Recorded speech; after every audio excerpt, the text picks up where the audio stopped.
हाय दोस्तों, आप सभी का मेरे YouTube चैनल पर हार्दिक स्वागत है। तो दोस्तों, बड़ी दिनों बाद आपसे मुलाकात हो रही है। तो दोस्तों, कुछ प्रॉब्लम्स आ गई थी, तो उसकी वजह से जो वीडियो है, जो एग्जिट एग्जाम की वीडियो हम अपलोड करते हैं और भी जो डी फार्मा रिलेटेड वीडियो हैं वो भी अपलोड करते हैं। तो दोस्तों, वो किसी कारणवश हम ये अपलोड नहीं कर पाए थे। तो दोस्तों, आपको हम बताए देते हैं कि अब आपको डेली ये वीडियो मिलने वाली है। तो बिना देरी के वो इम्पोर्टेंट एमसीक्यू देख लेते हैं जो एग्जिट एग्जाम के नज़रिए से बहुत ज़्यादा इंपॉर्टेंट हैं और आपके डी फार्मा जो सेकेंड ईयर या फर्स्ट ईयर की जो भी तैयारी कर रहे हैं उनके लिए, सभी के लिए ये बहुत ज़्यादा इंपॉर्टेंट क्वेश्चन हैं। तो सबसे पहले देख लेते हैं पहला क्वेश्चन आपकी स्क्रीन पर। इसमें पूछा गया है, the term biochemistry was introduced by Karl Neuberg in. जो टर्म है बायोकेमिस्ट्री का, वह इंट्रोड्यूस किया था कार्ल न्यूबर्ग ने। तो कौन सी सन में किया गया था? तो पहला ऑप्शन है 1900, यानी 1900, 1902, 1903 या 1905। तो दोस्तों, इसका सही आंसर हो जाएगा 1903, यानी कि ऑप्शन नंबर सी आपका राइट आंसर हो जाएगा। तो नेक्स्ट क्वेश्चन है क्वेश्चन नंबर सेकंड आपकी स्क्रीन पर। इसमें पूछा गया है, the amino acid monomers are joined together by the. तो दोस्तों, जो अमीनो एसिड मोनोमर्स हैं वो किसके द्वारा जॉइंड होते हैं, ये आपसे पूछा गया है। तो hydrogen bonds, perpetual bonds, peptide bonds या कोवालेंट बॉन्ड्स के साथ। तो दोस्तों, इसका सही आंसर हो जाएगा ऑप्शन नंबर सी, यानी पेप्टाइड बॉन्ड्स के साथ ये जो अमीनो एसिड मोनोमर्स हैं ये जॉइंड होते हैं। तो ऑप्शन नंबर सी बिल्कुल राइट आंसर हो जाएगा। नेक्स्ट क्वेश्चन है क्वेश्चन नंबर थ्री। तो each amino acid residue is present at a distance of. तो दोस्तों, जो ईच अमीनो एसिड यानी जो प्रत्येक अमीनो एसिड हैं वह प्रेजेंट होते हैं किस डिस्टेंस के बीच? तो 0.15 नैनोमीटर, यानी एनएम, जो नैनोमीटर इसकी पूर्ण रूप होता है, और 0.11 नैनोमीटर, और 0.25 नैनोमीटर या 0.35 नैनोमीटर। तो दोस्तों, इसका सही आंसर हो जाएगा option number A, 0.15 nanometre is the right answer. तो नेक्स्ट क्वेश्चन है question number four, the hair protein is. दोस्तों, जो हेयर होते हैं उसमें कौन सी प्रोटीन उपस्थित रहती है? दोस्तों, ये क्वेश्चन आपसे पूछा गया है। तो केराटिन इसका राइट आंसर हो जाएगा। ऑप्शन नंबर ए केराटिन है, वही प्रोटीन है जो हेयर में मौजूद होती है, यानी बालों में पाई जाती है। नेक्स्ट क्वेश्चन है question number five, sucrose is a. तो दोस्तों, सुक्रोज क्या है? सुक्रोज डाइसैक्राइड है, मोनोसैक्राइड है या पॉलीसैक्राइड है, या इनमें से कोई नहीं? इसका सही आंसर हो जाएगा डाइसैक्राइड। जो सुक्रोज है वो एक डाइसैक्राइड होती है। तो option number A is the right answer. Next question है क्वेश्चन नंबर सिक्स। इसमें पूछा गया है, the repeating unit of proteins are. The repeating unit of proteins are. तो glucose units, peptides, amino acids या फैटी एसिड्स। तो दोस्तों, इसका सही आंसर हो जाएगा option number C, amino acids is the right answer. Next question है question number seven, the heat of vaporisation of water is. तो दोस्तों, द हर्ट ऑफ, जो वेपोराइजेशन की हर्ट होती है यानी वाटर की, वो कितनी होती है? तो 2060 केजे प्रति जी, और 1060 केजी अपॉन जी, 2260 जी अपॉन जी, या 1260 जी अपॉन जी। तो दोस्तों, इसका सही आंसर हो जाएगा 2260 जे अपॉन जी, यानी कि option number C is the right answer. The heat of vaporisation of water is, option number C बिल्कुल राइट आंसर हो जाता है। तो नेक्स्ट क्वेश्चन है क्वेश्चन नंबर एट। इसमें पूछा गया है, the degree of ionisation does not depend on which of the following parameters. दोस्तों, जो आयोनाइजेशन की जो डिग्री है वह कौन से पैरामीटर पर डिपेंड नहीं करती है, वो आपको इसमें से चूज करना है। टेम्परेचर पर, करेंट पर, कंसंट्रेशन या नेचर ऑफ सॉल्वेंट। तो दोस्तों, इसका सही आंसर हो जाएगा ऑप्शन नंबर बी, यानी करेंट होता है। जो आयोनाइजेशन की जो डिग्री होती है वो करेंट पर डिपेंड नहीं करती है। यानी इन चार में से आपको एक बताना था जो एक पैरामीटर है जिसमें से जो डिग्री है आयोनाइजेशन की वो डिपेंड नहीं करती है, तो वो है करेंट। और जो तीनों डिग्री हैं और जो तीनों हैं, टेम्परेचर है, कंसंट्रेशन है, नेचर ऑफ सॉल्वेंट है, इन सभी पर जो आयोनाइजेशन की जो डिग्री है वो डिपेंड करती है, केवल करेंट को छोड़कर। तो नेक्स्ट क्वेश्चन है क्वेश्चन नंबर नाइन। इसमें पूछा गया है, टर्सरी इज मेंटेन्ड बाई। दोस्तों, जो टर्सरी होता है उसे किसके द्वारा मेंटेन किया जाता है? पेप्टाइड बॉन्ड्स के द्वारा, हाइड्रोजन बॉन्ड्स के द्वारा, या सल्फाइड बॉन्ड, या बोथ ए एंड बी, यानी peptide bond and hydrogen bond. तो दोस्तों, इसका सही आंसर हो जाएगा बोथ ए एंड बी। जो पेप्टाइड बॉन्ड और हाइड्रोजन बॉन्ड है, इन दोनों बॉन्ड्स के द्वारा टर्सरी को मेंटेन किया जाता है। नेक्स्ट क्वेश्चन है क्वेश्चन नंबर 10। इसमें पूछा गया है, the mammalian cell contains 18% of. दोस्तों, जो मेमेलियन सेल कंटेन्स होता है जो 18% होता है तो किसका होता है, वाटर का, आयंस का, प्रोटीन्स का या फैट्स का। जो मेमेलियन सेल होती है उसमें 18% क्या होता है, ये आपसे पूछा गया है। तो वाटर होता है, आयंस, प्रोटीन्स और फैट्स। तो दोस्तों इसका सही आंसर हो जाएगा ऑप्शन नंबर सी यानी प्रोटीन्स। जो प्रोटीन्स का जो 18% होता है वो मेमेलियन सेल में उपस्थित रहता है। तो नेक्स्ट क्वेश्चन है क्वेश्चन नंबर 11। इसमें पूछा गया है the two main components of starch are. दोस्तों इसमें से आपको चूज करना है जो स्टार्च के मेन कंपोनेंट्स होती हैं, जो दो मेन कंपोनेंट्स हैं वो कौन कौन से हैं। तो glucose and fructose, glycogen and cellulose, amylose and amylopectin. तो दोस्तों इसका सही आंसर हो जाएगा option number C, amylose and amylopectin. ये दो मेन कंपोनेंट्स होती हैं स्टार्च की। तो नेक्स्ट क्वेश्चन है क्वेश्चन नंबर 12। इसमें पूछा गया है the general test for carbohydrates is.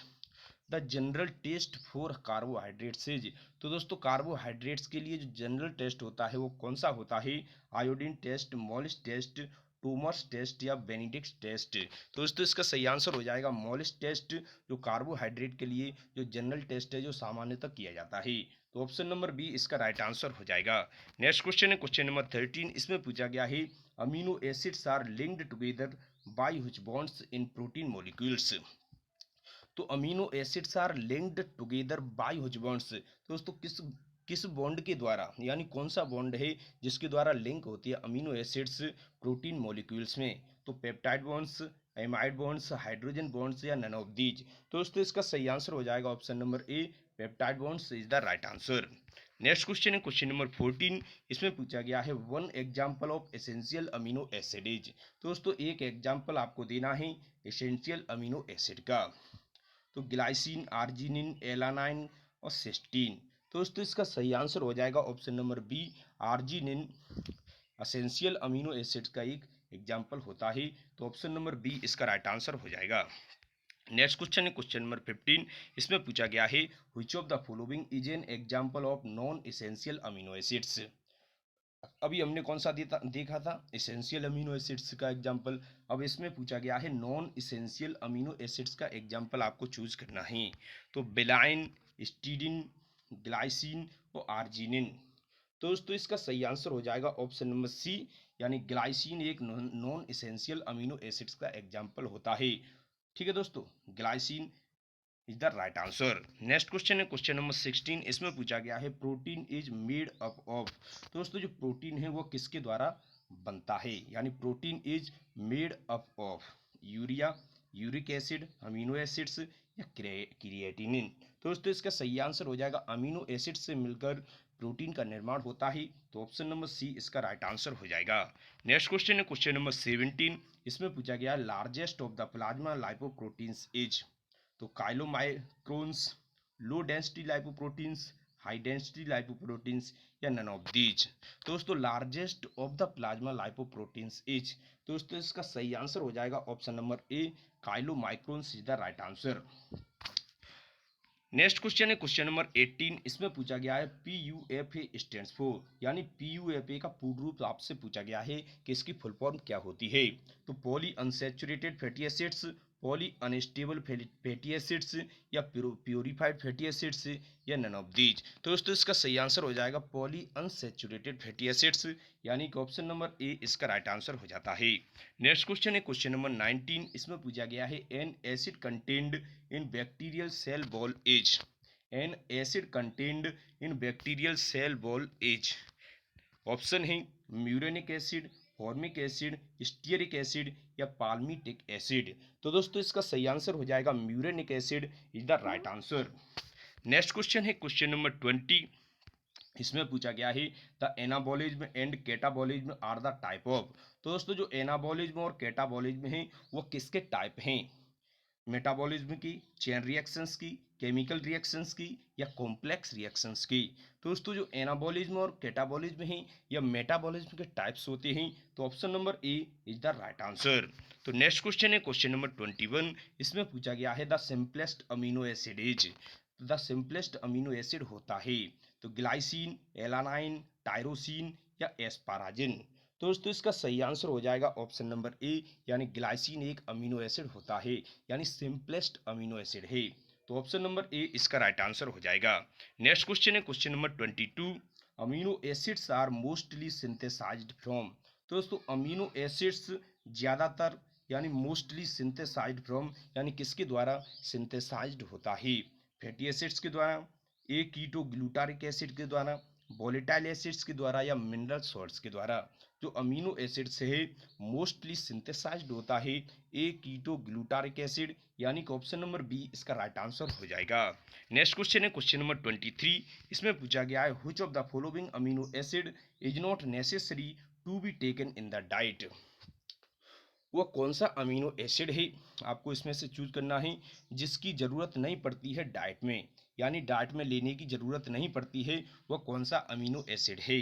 तो सरीन, स्टीरिन, लाइसिन या थ्रियोनाइन। तो दोस्तों इसका सही आंसर हो जाएगा ऑप्शन नंबर ए सराइन, यानी कि ऑप्शन नंबर ए जो एक ऐसा अमीनो एसिड है जिसकी डाइट में लेने की जरूरत नहीं पड़ती है। तो नेक्स्ट क्वेश्चन है question number 24। The first amino acid of any polypeptide chain in eukaryotes is. तो वो कौन सा फर्स्ट अमीनो एसिड है in polypeptide chain in eukaryotes is? तो बलाइन, ग्लाइसिन, मिथियोनाइन या एलानाइन। तो दोस्तों इसका सही आंसर हो जाएगा 24 का option number C, methionine is the right answer. तो नेक्स्ट क्वेश्चन है क्वेश्चन नंबर 25। इसमें पूछा गया है the deficiency of protein alone is a symptom of. The deficiency of protein यानी प्रोटीन की deficiency alone is a symptom of. तो किसका सिम्टम है? प्रोटीमिया का, इंडाइजेशन का, क्वासियोरकोर का, मरासमस का। तो दोस्तों इसका सही आंसर हो जाएगा option number C, kwashiorkor. Option number C is the right answer. Next question है question number 26। This is a feature of marasmus and not kwashiorkor. दोस्तों इसमें आपसे पूछा गया है, इसमें इस क्वेश्चन में पूछा गया है दिस इज अ फीचर, यह फीचर है मरासमस का फीचर है, न कि क्वासियोरकोर का। तो दोस्तों वो आपको ऑप्शंस के जरिए आपको बताना है। तो दोस्तों वो कौन सा फीचर है जो मरासमस का है लेकिन क्वासियोरकोर का फीचर नहीं है? एडिमा, बोरेसियस एपिटाइट, हाइपोएल्बुमिनीमिया या नन ऑफ दीज। तो दोस्तों इसका सही आंसर हो जाएगा बोरेसियस एपिटाइट मरासमस का एक फीचर होता है और यह क्वासियोरकोर का फीचर नहीं होता है। तो option number B voracious appetite is the right answer. Next question है question number 27। Marasmus is not characterized by. तो दोस्तों मरासमस करेक्टराइज नहीं होता है किसके द्वारा? Swelling of limbs, impaired growth, protein deficiency, repairing tissue proteins. तो दोस्तों इसका सही आंसर हो जाएगा option number A, swelling of limbs is the right answer. Next question है क्वेश्चन नंबर 28। इसमें पूछा गया है which of the following is not vitamin deficiency disease. दोस्तों आपको इसमें से चूज करना है वो कौन सी डिजीज है जो विटामिन डेफिशिएंसी डिजीज नहीं है? Scurvy, rickets, marasmus, cheilosis. तो दोस्तों इसका सही आंसर हो जाएगा ऑप्शन नंबर सी, यानी मरासमस एक ऐसी डिजीज है जो विटामिन डेफिशिएंसी डिजीज नहीं होती है। तो option number C is the right answer.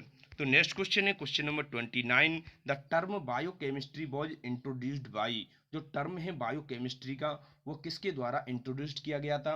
तो दोस्तों सबसे पहला हमने क्वेश्चन पढ़ा था, तो उसी के जरिए आप बता सकते हैं कि इसका कार्ल न्यूबर्ग है जिन्होंने 1903 में इस टर्म को इंट्रोड्यूस किया था। किसने? कार्ल न्यूबर्ग ने, जो बायोकेमिस्ट्री का टर्म है। ठीक है दोस्तों, इसे इंट्रोड्यूस किया गया था कार्ल न्यूबर्ग ने 1903 में। Next question is the last question of this video.